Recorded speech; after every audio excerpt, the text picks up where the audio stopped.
Humans live in a world of order, nations, flags, presidents, legislative powers, economies, and jobs. But have you ever wondered who came up with all this? In today's video, we're going to talk about one of the great pillars that changed the course of human history. A man who laid the first brick in what we now call human civilization. Sargon of Akkad, the world's first emperor.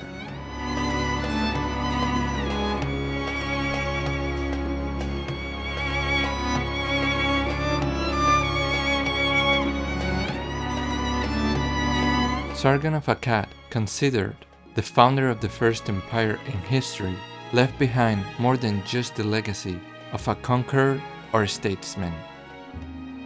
His life is surrounded by mystery, myth, and religious symbolism, conveyed through inscriptions that blur the line between history and legend.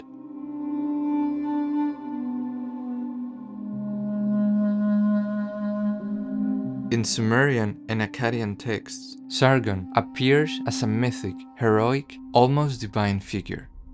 A late inscription recounts his birth. My mother was an Entu, a temple priestess. I did not know my father. My mother gave birth to me in secret and placed me in a basket of reeds, sealed with bitumen. She cast me into the river, but the river did not drown me. This story suggests divine destiny. Born outside the halls of power, saved by fate itself, he was found by Akkad, a gardener who raised him. As he grew older, Sargon made his way to the court of Kish, where he became cupbearer to the king Urthababa, a role close to the throne.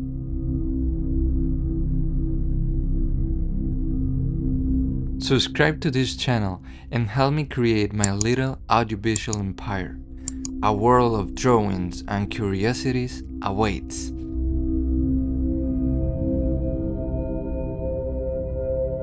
That version of his origin, written centuries after his reign during the Neo-Assyrian period, was meant to elevate Sargon beyond mortality.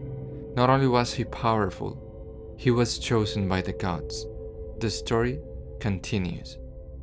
The waters carried me to Akkad, the gardener, who drew me out while dipping his jug. He raised me as his own son and gave me a profession. This tale draws parallels to other ancient myths, like the birth of Moses or the tale of Sinuhe in Egypt, reinforcing that Sargon's legend was carefully constructed. As the son of a priestess, not a king, his origins were humble, yet sacred, showing his power came not from noble blood, but from the will of the gods.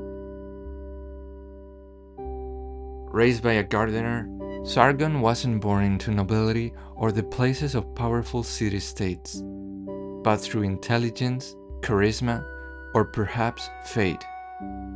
He rose socially and entered the royal court of Kish. The role of cupbearer in ancient Mesopotamia wasn't just servitude, it was a position of trust and political influence.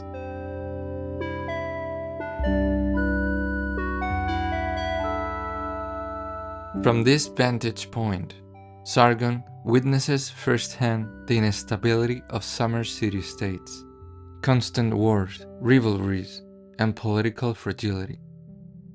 At some point, possibly through rebellion or betrayal, he overthrew King Urthababa and took control of Kish.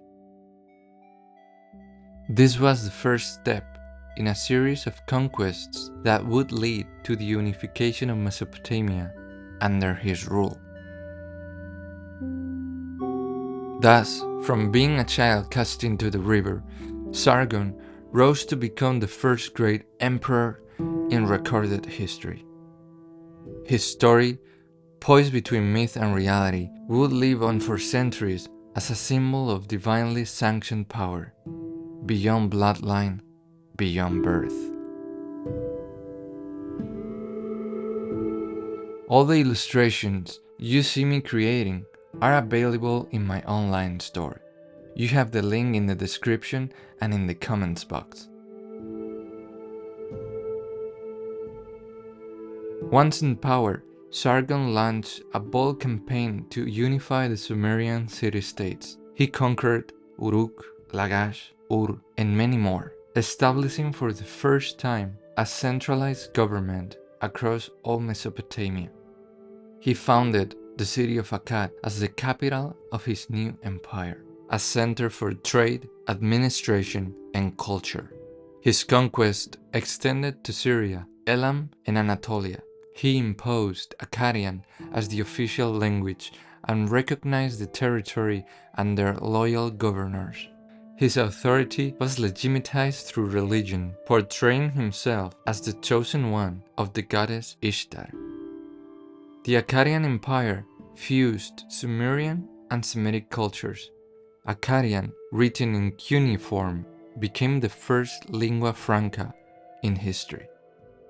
Written was used for administration, trade, religion, and literature. Astronomy, mathematics, and the use of clay tablets for archives saw massive development. Religion remained polytheistic. Temples were built and restored. Ishtar, goddess of war and love, became even more prominent. Education for elites, an efficient bureaucracy, and refined art showcased the high level of cultural organization within the empire.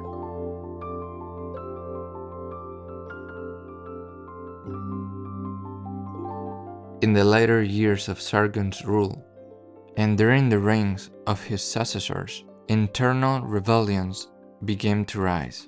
Sargon's grandson, Naram-Sin, expanded the empire to its peak, but his self-declaration as a living god stirred controversy. At the same time, a severe drought, confirmed by modern studies, devastated the region, leading to famine and mass migration. This climate crisis, along with invasions by people like the Gutians, weakened the empire. By around 2154 BCE, the city of Akkad was sacked and the empire collapsed. The Sumerian cities regained independence.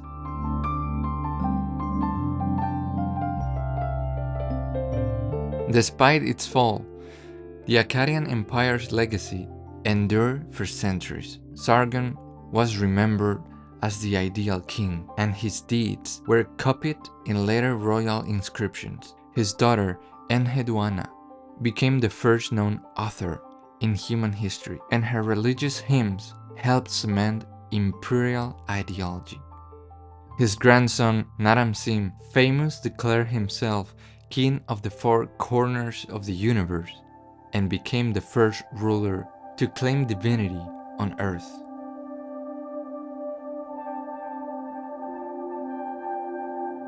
So Sargon became, in a very short time, something new and different for humanity. A figure who would psychologically inspire future generations of kings. A visionary who changed the world.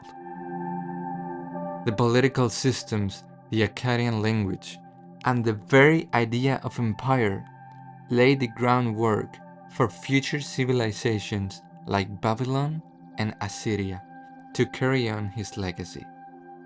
Sargon didn't just build an empire, he ushered in a new era of human civilization.